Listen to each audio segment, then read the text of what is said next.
Muito bem, pessoal. Projeto Top 10 Enem, continuando aqui, sou o professor Antônio Bruno. Vamos para a nossa segunda aula de literatura, na prova de linguagens, códigos e suas tecnologias. Na aula de hoje nós vamos falar sobre o início da produção escrita no Brasil, do século XVI, que nós costumamos chamar de quinhentismo, e também o barroco, a nossa primeira escola, o nosso primeiro movimento literário. Bom, então, bora lá. Deixa eu abrir aqui o material de vocês, para a gente já começar a falar. Muito bem, tá? Então, vamos começar aqui com o quinhentismo na aula de hoje. O que é o quinhentismo? O quinhentismo nada mais é do que o nome, que é a denominação, do que foi produzido no século XVI. Então, o primeiro século da história brasileira. São os primeiros textos escritos no Brasil, de 1500 até 1600, 1601. Tá? Não é propriamente uma escola, um movimento literário, porque aqui a gente ainda não tinha manifestações artísticas suficientes para dizer que havia já uma produção literária, de fato, no Brasil, com valor artístico, espelhando-se, obviamente, nas definições e nos conceitos predominantes na época, que eram do homem europeu, o chamado eurocentrismo da cultura ocidental. Bom, o melhor nome para a gente chamar, que não é bem quinhentismo, porque quinhentismo é uma expressão que pode trazer uma certa ambiguidade, vocês têm que prestar atenção. Quinhentismo, na verdade, é um nome que se dá ao período do século XVI, e não ao que foi produzido nos textos do século XVI. Na verdade, o que envolve o quinhentismo é o início da produção brasileira, é o Renascimento em Portugal. Então, olha só como é diferente. Quando a gente fala em quinhentismo português, nós estamos falando, na verdade, da obra do Camões, poeta renascentista. Não tem nada a ver com o que era produzido aqui no Brasil. Então, muito cuidado com esse nome quinhentismo. Você tem que perceber bem, se você encontrar essa expressão, de que contexto se trata. Se o que está se falando aí é do contexto europeu, do contexto brasileiro, tá? Bom, aqui nós estamos, na verdade, num período de formação da colônia e, consequentemente, no período de formação da nossa produção literária, ok?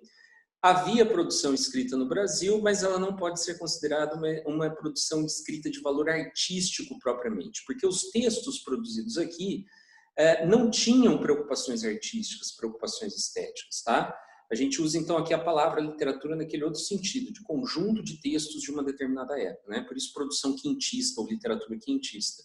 Ela é chamada de literatura dos viajantes ou literatura de viagem. Por quê? Porque justamente se tratam dos escritos feitos pelos primeiros colonizadores, pelos primeiros viajantes que vieram da Europa até aqui, tá? Bom, então os textos apresentam um conteúdo quase que exclusivamente informativo. Há elementos descritivos, elementos narrativos, tá? Mas o teor dos textos é informativo. O que os colonizadores queriam era contar aquilo que eles tinham encontrado. Então, a gente tem vários tipos textuais: carta, crônica, relato, diário, documento de registro, certidões, tá? Outros tipos de texto e de relatos que procuravam tão somente descrever o Brasil. A grande maioria desses textos era mandada para a coroa portuguesa, para o rei de Portugal, para os nobres que estavam decidindo ainda se iriam fazer esforços financeiros para colonizar esse lugar, para colonizar esse espaço, já que até então não se havia encontrado ouro, nem prata, as riquezas naturais. O primeiro texto produzido no Brasil é a Carta do Descobrimento do Pero Vaz de Caminha, que é o registro de que os portugueses tinham chegado aqui. Uma vez, acho que não foi o vestibular da Unicamp, se não me engano, a Carta do Descobrimento foi chamada de Certidão de Nascimento da Terra Brasileira, tá? Porque justamente por ser o primeiro documento a registrar a existência desse país e, obviamente, desse lugar, obviamente, remetendo à posse dos portugueses, tá? Então, a Carta do Caminho é o texto que você precisa conhecer do quinhentismo. Bom, além da literatura dos viajantes, houve uma outra produção, que é a produção religiosa dos jesuítas. A Ordem de Jesus, a Companhia de Jesus, que veio para o Brasil com a missão, na verdade, por isso eram missionários, porque tinha uma missão aqui de catequizar os nativos, de catequizar os índios, tá? Os jesuítas fizeram dicionários e gramáticas das línguas indígenas, obviamente para entender o que os índios falavam, mas também ou principalmente, para ensinar aos jesuítas que viriam depois, né, como se comunicar com os nativos desse lugar, com os nativos dessa terra, tá bom? Muito bem. O principal desses padres, né, a produzirem textos da catequização foi o padre José de Anchieta, o fundador do Colégio dos Padres Jesuítas em São Paulo, né? O padre Anchieta já produz algo mais perto do que a gente poderia chamar de literatura, tá bom? Fez poemas, né, pequenos poeminhas, músicas, letras de músicas e autos. Os autos são peças teatrais que estavam lá surgindo em Portugal no século XV, né, uns 100, 150 anos antes disso, e são peças que tratam de temáticas religiosas, tá? Então ele usou as canções, os autos, os poemas como recurso didático, né, ou seja, para facilitar o aprendizado dos índios no processo de catequização, tá bom? Muito bem, tem um exercício aqui do Enem, tá? Que tem um trecho da Carta do Caminho, só para a gente ver aqui do que se trata. De ponta a ponta é tudo praia palma, muito chã e muito formosa. Pelo sertão nos pareceu vista do mar muito grande, porque a estender os olhos não podiam ver senão terra com arvoredos, que nos parecia muito longa, né? Então o Caminha está falando que eles enxergavam olhando para a terra, parecia ter muita terra. Nela até agora não pudemos saber que haja ouro, nem prata, nem coisa alguma de metal ou ferro, nem lhe ouvimos. Porém a terra em si é de muitos bons ares. Porém, o melhor fruto que dela se pode tirar, me parece que será salvar esta gente. Então, observem aí a descrição do lugar, uma terra, né? Parece ser muito grande, né? Muita vastidão de terra. Não havia ouro, nem prata, nem metal, nem ferro, né? E aí ele termina esse trecho dizendo: porém, o melhor fruto que dela se pode tirar, me parece, será salvar essa gente. Que gente? Essa gente, qual gente? Né? Então é necessário, na hora da resolução da questão, entender de quem ele está falando, né? Porque esta gente é a gente que estava diante dele naquele momento, que eram os nativos, tá? Então, vamos lá.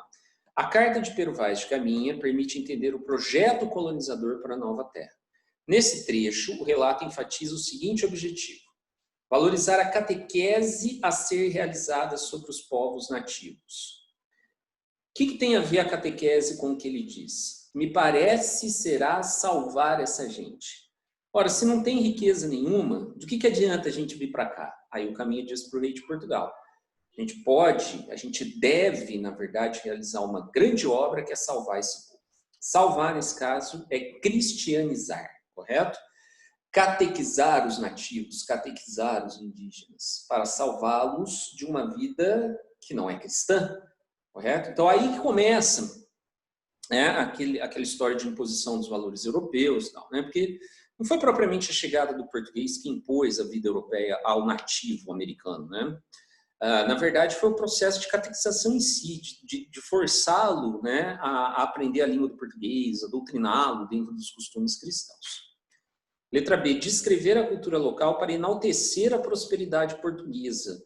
Observe que não é uma descrição propriamente da cultura do lugar, e nem um enaltecimento da prosperidade portuguesa. O Caminha não chegou e disse: olha como somos mais felizes do que eles porque temos roupas, por exemplo. Não foi bem isso, né, o relato.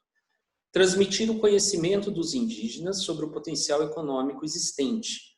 Os indígenas não tinham economia. Não há como os indígenas conhecerem o potencial econômico existente, não sabiam o valor das coisas, quanto valia o pau-brasil, quanto valia o cacau, porque aqui não valiam nada em termos de dinheiro, né? Tinha sua importância, mas não tinha um valor monetário, porque não havia sistema econômico, né, aqui nas tribos nativas. Realçar a pobreza dos habitantes nativos para demarcar a superioridade europeia. Se não havia potencial econômico, e não havia esse conhecimento de riqueza e de pobreza, também não havia o realce da pobreza dos habitantes, né? Eles vivem de maneira pobre, por exemplo, né? Eles viviam uma vida diferente da vida do homem europeu. Mas daí a dizer que era mais pobre ou mais rica, me parece um tanto quanto absurdo. E a letra E, criticar o modo de vida dos povos autóctones, né, os povos daqui, originários daqui mesmo, para evidenciar a ausência de trabalho. Não é disso que trata a Carta do Caminho. O que trata esse trecho especificamente é, na verdade, uma sugestão que ele dá ao rei de Portugal de que esses índios sejam cristianizados, tá? De que eles sejam catequizados, correto? Então, a resposta do exercício aqui né, um exercício relativamente simples, é a letra A, tá, pessoal? Então, o quinhentismo nada mais foi do que esse período marcado pelos textos históricos, documentais, né, os textos de catequese dos padres jesuítas. Não havia uma produção ainda propriamente de valor literário, de valor artístico, tá? O que já não acontece no Barroco, ok? O Barroco foi predominante aqui no Brasil do século XVII, início do século XVII, até meados do século XVIII, tá? Bom, o Barroco foi o nosso período, né, vamos dizer assim, o primeiro período em que houve uma manifestação artística europeia, sempre é bom a gente lembrar disso. Nós estamos falando tudo a partir do olhar do homem europeu. Não se reconhecia ali naquela época, século XVII, século XVIII, o índio como alguém fosse capaz de fazer uma arte, tá?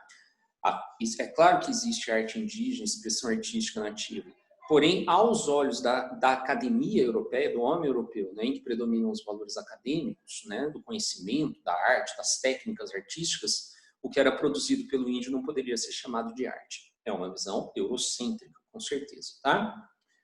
O Barroco, então, foi o primeiro movimento de natureza artística e literária, é bom que se diga de origem europeia, tá? Que se desenvolveu no Brasil, predominou, né, no século XVII e em boa parte do século XVIII. Como começou o Barroco brasileiro? Com um texto, um poema chamado Prosopopeia, o seu autor foi o Bento Teixeira, isso em 1601. Okay? Bom, é bom que se diga que o Barroco, como durou muito tempo no Brasil, tá? A gente pode separar então aqui o Barroco nesses dois momentos, né? O primeiro momento do Barroco é o século XVII, em que a produção se concentra na literatura. Professor, não tinha arquitetura barroca? Tinha, tá? Tinha arquitetura, tinha escultura barroca, mas a produção mais significativa era a produção literária. Normalmente o que se trazia da Europa para cá eram materiais de menor qualidade, uma ou outra imagem de santo, tá? O barroco se tornou um barroco brasileiro, de fato, né, nas artes visuais, na arquitetura e na escultura em Minas Gerais. Tem muitos traços de arquitetura barroca na Bahia, no Maranhão, no Nordeste como um todo, obviamente, porque são construções do século XVIII, mas se você tiver a oportunidade de conhecer ou de vir as imagens, você vai ver que é muito diferente do barroco mineiro, que é o auge do barroco, tá? Então a gente pode dizer que a produção barroca do século XVII, ela é eminentemente, né, literária, tá? E essa produção se concentrou em Salvador, que era a capital da colônia na época. Já no século XVIII, a literatura barroca ela vai perdendo espaço para a literatura árcade, que é a predominante no século XVIII, tá?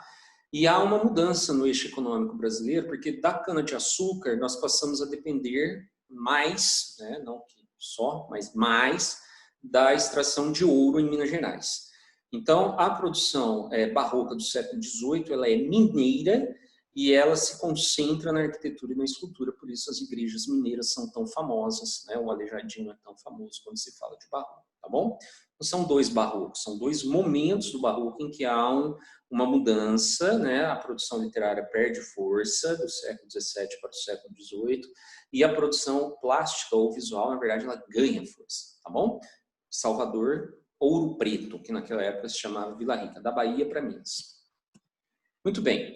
O que foi o Barroco? Tá? O Barroco foi um movimento que surgiu a partir de uma ideologia da Igreja Católica, as imposições religiosas da Igreja com a Contra-Reforma. A Contra-Reforma foi uma reação à Reforma Protestante. A Contra-Reforma foi uma maneira da Igreja afirmar o seu poder perante os estados, as nações e a moral dos indivíduos. A Contra-Reforma instituiu novamente os tribunais de inquisição, prendeu, torturou, queimou gente, na Espanha principalmente, né? A fogueira era muito usada, tá? Então, o século XVII, o final do século XVI, na verdade, o começo do século XVII, foi marcado na Europa por essa reação violenta, e é uma palavra muito importante aqui, uma reação violenta da Igreja Católica ao crescimento do protestantismo, mas também do pensamento antropocêntrico, racional, clássico do Renascimento. A igreja tinha perdido poder, então ela acreditava que era necessário mudar aquela postura que ela tinha na arte renascentista, né? Que era da contemplação da religiosidade ligada à ideia de belo, de racionalidade. Então, por causa dessas imposições, dessa violência, dessa perseguição da igreja no século XVII, é que a arte barroca, ela, né, nos países, obviamente, em que predominaram os valores do catolicismo, A arte barroca, ela é sinônimo de arte sacra, né? Ou seja, de símbolos religiosos, de símbolos sagrados. Mas não é só isso, porque o homem que viveu naquela época ainda estava muito influenciado pelo Renascimento, pelo antropocentrismo, pelos ideais de racionalidade, pela conquista do homem sobre os mares, né? As afirmações humanistas de Galileu. Então, tem muita coisa acontecendo aí, né, que, na verdade, vai entrar em rota de colisão, vai entrar em choque com essas imposições religiosas. A igreja não converte, ou ela não consegue aquele objetivo que era converter a Europa numa espécie de Idade Média novamente, né, em que a igreja tinha o poder total. Tá? Então, como nós temos, de um lado, né, as imposições religiosas, do outro lado, os ideais renascentistas, a palavra-chave do barroco é a palavra conflito, tá? Ou tensão, tensão ou conflito. Porque esses dois polos, eles não se equilibram, eles são opostos, então não há como eles conviverem em harmonia. Em determinado momento predominam os valores religiosos e cristãos, outro momento vem a consciência e a razão. Então, quer dizer, o homem que viveu no século XVII, o homem barroco, né, ele está literalmente com um pé em cada barca. A razão, a consciência, né, diz para ele que a ciência, a racionalidade é o caminho, né? Já o outro lado dele, a sua espiritualidade, diz que o homem deve se voltar para Deus, deve temer a Deus, deve obedecer os preceitos da igreja. E a igreja produz, né, essa dúvida de uma maneira muito proposital, porque essa tensão, esse vacilo é que vai levar o indivíduo ao pecado. Né? Então a igreja vai lembrar ele a todo momento que a consciência dele o leva para o pecado, enquanto que a igreja é a salvação. Né? Então o medo de ir para o inferno é um medo muito comum no homem do barroco, né? De ser queimado. Bom, então a literatura e a arte do barroco são caracterizadas, né, por esse conflito, por essa tensão. O exagero, a deformação, né? Deformação quer dizer as formas são tiradas do seu lugar convencional, né? São torcidas pela ambiguidade, né? Pela contradição, o dualismo. Tá? Então, o conflito é a palavra-chave do barroco. Tanto que na pintura, a técnica, né, que é sempre lembrada quando se fala do barroco, do claro e o escuro, né? O contraste entre a luz e a sombra. Muito bem. Na literatura, tá? Na verdade, isso é um reflexo do que acontece nas outras artes, mas na literatura especialmente, nós temos o barroco caracterizado por uma linguagem muito rebuscada. O rebuscamento formal, rebuscamento, né? Complexidade. Uma linguagem, vamos colocar entre aspas, muito enfeitada, muito cheia de ornamentos, de enfeites, né? De voltas. O barroco fala com um monte de palavras, ideias que são muito contraditórias, né? Que na verdade não conseguem ser explicadas de uma maneira muito lógica. Por que que tem esse rebuscamento, essa riqueza, essa luxuosidade estética, né? Justamente por esse embate, né? Por esse choque de duas visões de mundo. O barroco foi uma maneira da igreja propagar o seu poder, a sua potência por meio da fé, né? Então, assim como as imagens são carregadas de ouro, né, de detalhes, o texto literário é carregado de recursos estilísticos de linguagem, são muitas figuras, o que leva o texto barroco a ter um caráter altamente simbólico. Tá? Por isso é difícil de ser interpretado e de ser lido.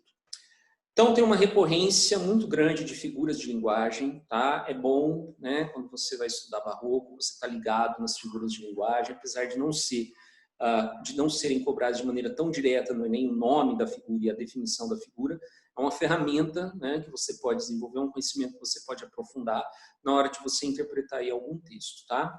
Metáfora, metonímia, as hipérboles, né, que são os exageros, os hipérbatos, que são as inversões sintáticas, muitas outras figuras, né, muitas. Mas existem duas figuras que são a base, o alicerce de um texto barroco. Dificilmente você vai encontrar qualquer texto do barroco que não tenha pelo menos uma dessas figuras. Ou a antítese, que é quando você tem uma construção com duas palavras opostas, o dia e a noite, o sol e a lua, o feio e o bonito. E o paradoxo, que é quando as ideias se contradizem, que é quando se diz uma coisa e depois parece se negar o que se disse. Né? O paradoxo dá a ideia de algo absurdo, de algo inexplicável. Né? Bom, a verdade, a antítese e o paradoxo são as figuras mais usuais do barroco, justamente por serem as figuras que expressam melhor essa ideia de contraste e de conflito. correto? Que, na verdade, é uma representação do conflito existencial do homem barroco, dividido ali entre a fé, os valores cristãos, e a razão, os valores antropocêntricos e renascentistas. Bom, então, para a gente terminar e poder começar a estudar os autores, tá? Eu preciso dizer para vocês que qualquer texto do Barroco ele pode ser enquadrado em uma das duas correntes, uma das duas vertentes. Por quê? Porque a literatura barroca, que é de origem espanhola, a arte barroca é de origem italiana, mas a literatura barroca, aliás, a palavra barroco é em italiano. Barroca é uma pérola, aquela das ostras, é uma pérola que tem uma imperfeição, que tem algum tipo de defeito. Tá? Entendeu a ideia do contraste? A beleza e a feiura, a perfeição e a imperfeição dentro da perfeição. Os textos barrocos foram produzidos a partir de duas vertentes, que nasceram de dois autores espanhóis. É como se fossem dois estilos dentro da mesma escola. O primeiro é o cultismo, que nasceu na obra de um poeta chamado Góngora. Tá? O cultismo ou gongorismo é o culto à forma, é a tendência mais enfeitada, mais ornamental. O texto tem um aspecto descritivo. Tá? A palavra-chave do cultismo é imagem. Tá? E o que nós encontramos aqui são imagens que se voltam para os 5 sentidos, para os apelos sensoriais. Tem um texto aqui do Gregório de Matos que é um bom exemplo de cultismo. Anjo no nome, angélica na cara. Isso é ser flor e anjo juntamente. Ser angélica flor e anjo florente. Em quem, senão em vós, se uniformará? O verbo está no pretérito mais que perfeito, não tem acento, não é futuro. Uniformará, tornar-se uma coisa uniforme, uma coisa só. Aqui, para falar de uma determinada mulher, ele usa duas imagens, flor e anjo. Tá? Observe que o primeiro verso ele fala anjo no nome, angélica na cara. Então, ele está falando de aparência, de rosto. Essa mulher tinha um rosto angelical. Ela é flor e anjo juntamente. A imagem da flor remete a beleza, perfume, delicadeza. E o anjo, por outro lado, remete à ideia de espiritualidade, de perfeição, de castidade, de virgindade. Então, a imagem da flor e do anjo, os aspectos físicos da flor e os aspectos espirituais do anjo se fundem nessa mesma figura, nessa mesma mulher. Tá? O texto aqui, então, é um texto cultista. Já a outra vertente é o conceptismo, também chamado de quevedismo, porque surgiu de um autor religioso, um padre, na verdade, chamado Quevedo, também espanhol, como o Luís de Góngora, o poeta do cultismo. O quevedismo é a tendência que se dirige ao intelecto, ao jogo de ideias, ao raciocínio lógico. Tá? O texto não é descritivo, ele apresenta estrutura dissertativa ou argumentativa, porque expõem-se ideias e essas ideias vão ser sustentadas por argumentos. Tá? Então, exposição de ideias e argumentação lógica. Pequei, Senhor, mas não pequei pecado. Então, tem uma afirmação, depois tem uma adversativa. Isso já é uma estrutura característica de algo argumentativo. Mas não pequei pecado, ou seja, não é porque eu tenho pecado, da vossa alta clemência, da sua bondade, da sua misericórdia, eu me despido, eu me afasto. Porque quanto mais tenho delinquido, vos tenho a perdoar mais empenhado. Quanto mais eu erro, quanto mais eu peco, mas eu te empenho em me perdoar. Olha que interessante a argumentação aqui, como ela é construída. Ele falou que pecou, mas não se afasta de Deus. Isso é muito ilógico, porque o pecado é o afastamento de Deus. Ele está falando, eu pequei, mas não me afastei de você. Porque quanto mais eu peco, quanto maior é o meu pecado, maior é a sua vontade de me perdoar. Então, quer dizer, eu vou continuar pecando e não vou estar distante de vós, ó Senhor. Por quê? Porque quanto maior é o meu pecado, maior é o seu perdão. Então, percebam como o jogo de raciocínio aqui ele leva a uma conclusão lógica de algo que é completamente absurdo. Que quanto mais eu peco, mais perto de Deus eu estou. Porque quanto mais eu peco, mais eu sou perdoado e o perdão me aproxima de Deus. Tá? Isso é conceptismo. Mas, por quê? Está vendo? Uma explicação usando um argumento, uma lógica, uma racionalidade. Tá? Não tem aquelas imagens e aquela descritividade do texto cultista. Perdão.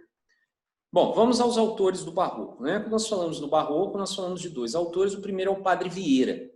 O Padre Antônio Vieira era português de nascimento, mas veio exercer a sua função de missionário jesuíta no Brasil. Tá? Então, o Padre Vieira viveu tanto no Brasil quanto em Portugal, viveu na Itália também, mas como o Brasil e Portugal têm a mesma língua, e o Padre Vieira pregou nos dois países, Então, a obra dele é considerada uma obra de dupla nacionalidade. Quando nós estudamos Padre Vieira, nós estamos falando de um autor que é português e brasileiro ao mesmo tempo, tá? O que o Padre Vieira escreveu? Né? Ele não escreveu poemas como Gregório de Matos ou como o Padre Anchieta no século anterior. O Padre Vieira escreveu discursos, né? Ele escreveu textos para serem discursados na missa, os chamados sermões. Um sermão, na verdade, é um texto que em que o padre discursa aos seus fiéis, procurando fazê-los entender que o caminho a ser seguido é o caminho da igreja, da religião, dos passos de Cristo, os ensinamentos do Evangelho. Então, é uma pregação religiosa, tá? Sermão é a mesma coisa que pregação. Pode ser moral, pode ser religiosa, né? Então, quando você fala em Padre Vieira, você tem que ter em mente que o que ele escreveu, ele não escreveu para ser lido, pelo menos não na época dele, tá? Obviamente que se ele teve o cuidado de escrever o texto, ele queria que alguém lesse algum tempo depois. Mas, na verdade, os textos são para serem discursados, palestrados. Eles têm um aspecto oratório, né, de oralidade. Não de oralidade coloquial, obviamente, porque se trata de um homem extremamente instruído e erudito. Padre Vieira é um dos maiores filósofos do século XVII. Tá? A linguagem dele é muito, muito difícil. É um texto convocativo ao público. Ele quer persuadir os seus fiéis, tá, a agirem de acordo com o que se espera, ou que a Igreja Católica espera. Os sermões foram todos escritos em prosa e o conteúdo é sempre conceptista, tá? Por quê? Porque ele desenvolve ideias a partir de argumentos, ok? É um texto argumentativo cuja intenção do autor é persuadir os ouvintes, é tocá-los na sua racionalidade, porque o ouvinte já tem a fé, que é o cristianismo. Então, ele só basta que a razão, né, o diga como ele deve agir dentro daquilo que ele acredita. Era assim que o Padre Vieira acreditava. Bom, obviamente que se tratam de pregações religiosas, a maioria dos sermões fala de religiosidade, né, do evangelho, fundamentalmente, dos exemplos, das parábolas de Cristo. Mas o Vieira é um pensador tão importante, ele é um pensador, é um filósofo, que os textos dele não podem ser reduzidos somente a esse aspecto religioso. O Padre Vieira tratou de questões filosóficas, fez reflexões sobre os autores da antiguidade, sobre Platão, sobre Aristóteles, sobre Parmênides, estudou São Tomás de Aquino, Santo Agostinho, toda a filosofia medieval da igreja, era um homem de muito conhecimento.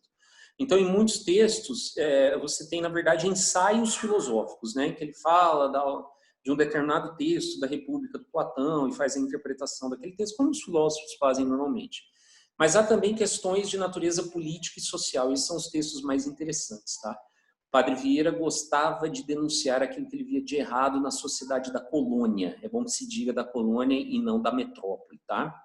Padre Vieira vinha aqui e falava que estava tudo errado, que aqui as coisas eram difíceis, né? Que os governantes, na verdade, abusavam do seu poder, que aqui havia escravidão, que era uma coisa horrorosa, na opinião do Padre Vieira. Era totalmente contrário à escravização dos índios, dos jesuítas em geral, né? Bom, denunciava corrupção, desvios de verba, abusos de poder dos governantes, o que incomodou muita gente. O Padre Vieira foi meio que obrigado a ir embora do Brasil, precisou voltar para Portugal, depois foi para a Itália, depois voltou para o Brasil. Então ele se envolveu em muitas polêmicas, em muitas questões políticas também, né? Mexeu com muita gente poderosa, tá? Bom, o sermão mais famoso do Padre Vieira, cada sermão tem um título, tá? E o sermão mais conhecido dele é o Sermão da Sexagésima. O Sermão da Sexagésima é um texto metalinguístico. O Padre Vieira, na verdade, ele critica os pregadores dominicanos, né? Ele era jesuíta, ele critica os dominicanos, dizendo que eles eram pregadores cultistas, lembra lá do cultismo, né? Dizendo que ele, Padre Vieira, enquanto conceptista, buscava a racionalidade, a exposição das ideias e do argumento, e os pregadores cultistas só estavam preocupados em enfeitar o discurso, o que acabava tornando muito difícil eles serem compreendidos pela plateia, pelos ouvintes, tá? Bom, tem uma questão aqui, ó, que fala assim: em um engenho, sois imitadores de Cristo crucificado, porque padeceis em um modo muito semelhante o que o mesmo Senhor padeceu na sua cruz em toda a sua paixão. A sua cruz foi composta de 2 madeiros, né, 2 tábuas. E a vossa, em um engenho, é de 3. Também, quem trabalhava nos engenhos, pessoal? Né? Também ali não faltaram as canas, porque 2 vezes entraram na paixão. Uma vez servindo para o cetro de escárnio e outra vez para a esponja que lhe deram o fel. Quem conhece a Bíblia sabe, né, que é a Via Crucis. A paixão de Cristo parte foi de noite sem dormir. Parte foi de dia sem descansar. Tá vendo? Ó a antítese. Noite e dia, né? E tais são as vossas noites e os vossos dias. Cristo despido e vós despidos. Cristo sem comer e vós famintos. Cristo em tudo maltratado e vós maltratados em tudo. Os ferros, as prisões, os açoites, né? Os chicotes, as chagas, os nomes afrontosos de tudo isso se compõem a vossa imitação, que se for acompanhada de paciência, também terá merecimento de martírio. O trecho do sermão Padre Vieira estabelece a relação entre uma relação entre a paixão de Cristo e a atividade dos comerciantes de açúcar nos portos brasileiros. Não pode ser. Eles lucravam com a venda de açúcar. Eles não eram açoitados. Tá muito fácil saber de quem ele está falando, né, gente? A função dos mestres de açúcar durante a safra de cana. Também não é aos mestres de açúcar que ele compara a paixão de Cristo. O sofrimento dos jesuítas na conversão dos índios. Não foram os jesuítas que sofreram, né? Óbvio que não. O papel dos senhores na administração dos engenhos. Não, absurdo. Ele não está comparando a figura do Cristo ou do senhor de engenho, né? Pelo contrário.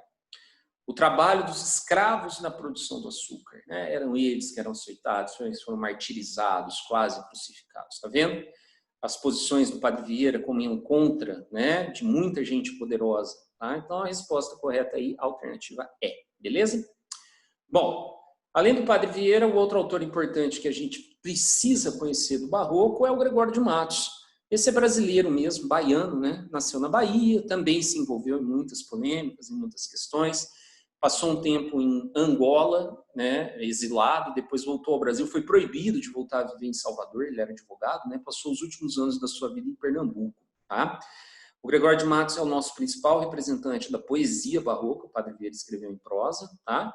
Só que a poesia dele é muito maior do que os temas do barroco. Né? O Gregório de Matos tem influências de autores de outras épocas, fala de coisas que não se vê normalmente nos autores barrocos, por isso é o nosso primeiro grande autor, né? Um grande autor mesmo. Tá? Entre os maiores da nossa literatura, tá bom? A forma de composição preferida do Gregório foi o soneto em versos decassílabos devido à influência do Camões, né? A influência renascentista. O Gregório foi estudar direito em Portugal e ali ele conheceu a obra e o legado do Camões que o influenciou profundamente. A poesia do Gregório costuma ser dividida em satírica e lírica. Vamos começar com as sátiras, tá? Sátira é um conteúdo crítico, mas é uma crítica normalmente feita pelo meio do humor, da ironia, do escárnio, né? Como a gente diz, da piada, da zoação, da zoeira, da gozação, tá? O Gregório de Matos falava de uma maneira muito aberta, né? Uma linguagem muito ferina, né? Muito ácida, uma linguagem muito debochada, na verdade, tá? E que fazia, na verdade, um retrato da colônia, mais ou menos como o Padre Vieira fazia. O Gregório de Matos também criticava o que ele achava que havia de errado, os governantes corruptos, falava do clero, isso é importante, tá? Dos padres, das freiras e dos bispos, que ele dizia que viviam em pecado, né? Que o pecado da gula, ele fala do pecado da avareza, porque era gente que desviava dinheiro para o Vaticano, da luxúria, os padres que tinham amantes, tá? Ele falava, na verdade, mal de todo mundo, né? De tudo aquilo que ele julgava errado ou incorreto. Bom, nessa poesia satírica, a linguagem, muitas vezes, é uma linguagem extremamente pesada, ofensiva, carregada de termos vulgares, tá? A gente chama de linguagem fecenina.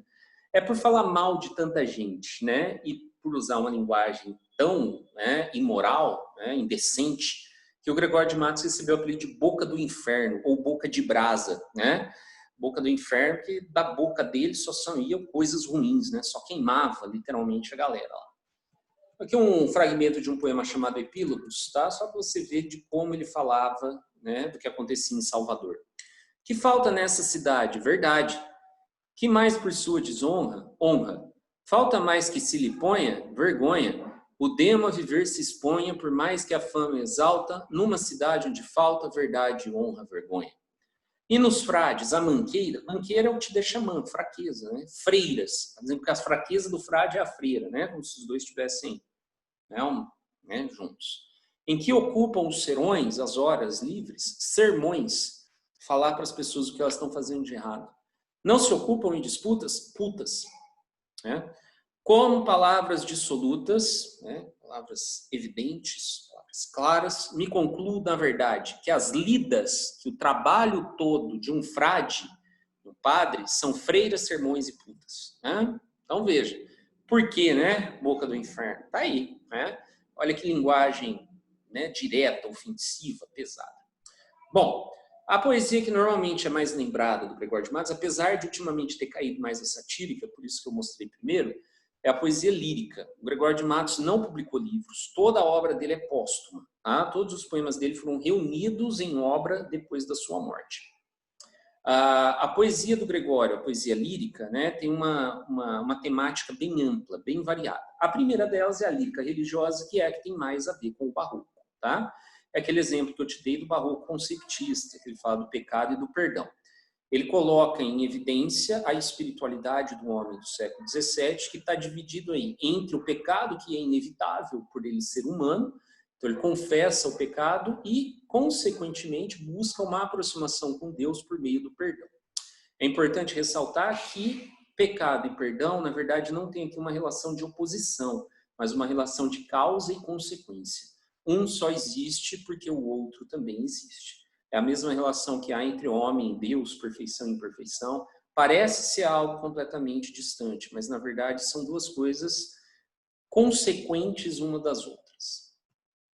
Na lírica amorosa, tá? Também já te dei um exemplo ali, né, da Dona Ângela, né? Anjo no nome, Angélica na cara, a mulher que era flor e anjo.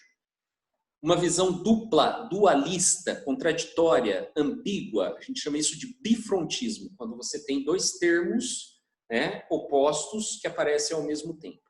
A mulher e o amor são tratados, ora de maneira carnal, e isso remete à flor, desejo, beleza, né, e desejo é pecado, mas ao mesmo tempo espiritual, né, imagens como anjo, santa, virgem, as imagens cristãs, ou então fada, ninfa, trazendo a herança renascentista da mitologia clássica, tá?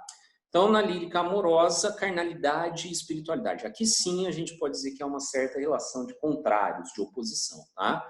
Porque a mulher é a carne, pecado, e o espírito, salvação ao mesmo tempo. A lírica filosófica do Gregório de Matos, ela na verdade se distancia da temática religiosa do barroco. A lírica filosófica do Gregório é uma herança renascentista, é algo que ele herdou do Camões, tá? Do poeta português. Nós temos aqui a retomada de alguns temas clássicos, fundamentalmente a ideia da passagem do tempo. Com o tempo passa, né? Vem a ideia de que as coisas são efêmeras, uma palavra-chave no barroco, efêmero é passageiro, significa brevidade, inconstância, instabilidade, mutabilidade. Então, o que é bonito e jovem hoje, amanhã não é mais. Tá? A vida que existe hoje, amanhã pode não existir mais. O desejo que existe hoje, amanhã já não existe, porque a beleza vai embora. Tá? Então, como ele constata que o tempo passa e que todas as coisas mudam, normalmente para pior, né? O que é novo fica velho, o que é bonito fica feio. Então, tem uma ideia de um certo pessimismo, na verdade, um certo fatalismo. Tem uma fixação dos barrocos pela ideia de morte, tá? Porque a igreja lembra constantemente, não, você vai morrer, o dia da sua morte, você vai ter que prestar contas com Deus. Tá? Então a morte aparece muito nessa questão da espiritualidade. Então, como o tempo passa e todas as coisas são passageiras, eu não posso esperar que o tempo passe e que as coisas aconteçam. Porque o que hoje é bom, amanhã pode não existir mais. Daí vem a ideia de carpe diem, né? Que seria uma tradução aproximada de aproveite o dia, aproveite o presente. É uma atitude hedonista, como a gente diz, tá? Hedonista com H, porque ela é uma atitude que prega o prazer carnal, né? O prazer material, né? Normalmente ligado à sexualidade, tá? Mas isso não aparece no texto, né? Só tem a ideia de aproveite o dia, né? Vamos ser felizes agora e não esperarmos o tempo passar. O exercício aqui do Gregório de Matos que apareceu no Enem, que é da poesia satírica, tá? Tem uma crítica aqui, vocês vão perceber. Quando Deus redimiu da tirania da mão do faraó endurecido o povo hebreu amado e esclarecido, Páscoa ficou da redenção dita. Então, ele remete a uma cena bíblica, né, quando Deus libertou os judeus, né, os hebreus do Egito. Tá? Páscoa de flores, dia de alegria. Aquele povo foi tão afligido, o dia em que por Deus foi redimido, ergo sois vós, Senhor, Deus da Bahia. Então, quando ele fala o Deus da Bahia, tem alguma referência àquele povo, né, os hebreus que foram salvos por Deus do jugo do faraó. Pois mandado pela alta majestade, nos remiu de tão triste cativeiro, cativeiro é prisão, nos livrou de tão vil, cruel calamidade. Quem pode ser senão um verdadeiro Deus que veio extirpar, né, tirar, mandar embora, né, desta cidade o faraó do povo brasileiro. Ele está falando que Deus veio libertar o povo da Bahia, o povo brasileiro, né, do faraó. Né? Então, o que essa imagem do faraó significa? Não havia faraó no Brasil. O que ele quer dizer com faraó? Tá? Com uma elaboração de linguagem e uma visão de mundo que apresentam princípios barrocos, o soneto de Gregório de Matos apresenta temática expressa por visão cética sobre as relações sociais. Cético seria o que é ligado a uma ideia de realidade, de verdade, né? De desacreditar no que é espiritual. Não é das relações sociais que ele está falando e nem do ceticismo dele. A preocupação com a identidade brasileira. Estamos falando aqui de uma colônia que não existe a ideia de Brasil, tá? Você viu que ele falou lá Deus da Bahia. Então, o que se entende por colônia é Bahia, né? Na obra do Gregório. Crítica velada, ou seja, discreta, à forma de governo vigente. Opa, qual é a forma de governo vigente? Monarquia. Já que o Brasil era colônia de Portugal, devia obedecer ao rei de Portugal. A figura do faraó corresponde à figura do rei, tá? Reflexão sobre os dogmas, né, as leis, as regras do cristianismo, não. Questionamento das práticas pagãs na Bahia. Tá? Não está se questionando propriamente uma prática religiosa pagã. Então, a resposta do exercício é a letra C. Uma crítica velada, não é aberta, não é explícita, é velada. Normalmente as críticas dele não são assim, mas ele está falando de alguém muito poderoso. Tá? Uma crítica velada à forma de governo vigente, né? Ou seja, a forma de governo. Não só o rei de Portugal, eu falei o rei, mas é a representação do rei aqui no Brasil. São os donatários, são os nobres nomeados pelo rei, né? Os regentes que vieram aqui exercer a função do monarca em Portugal. Era desses, né, que o Padre Vieira e o Gregório de Matos, né, gostavam de falar, criticavam, não propriamente o rei de Portugal. Tá? Mas a figura da monarquia aqui, ela lembra uma figura de autoritarismo. Beleza, gente? Então é isso aí, tá? Na próxima aula nós vamos continuar o estudo das escolas literárias e dos autores da literatura brasileira. Até lá, então.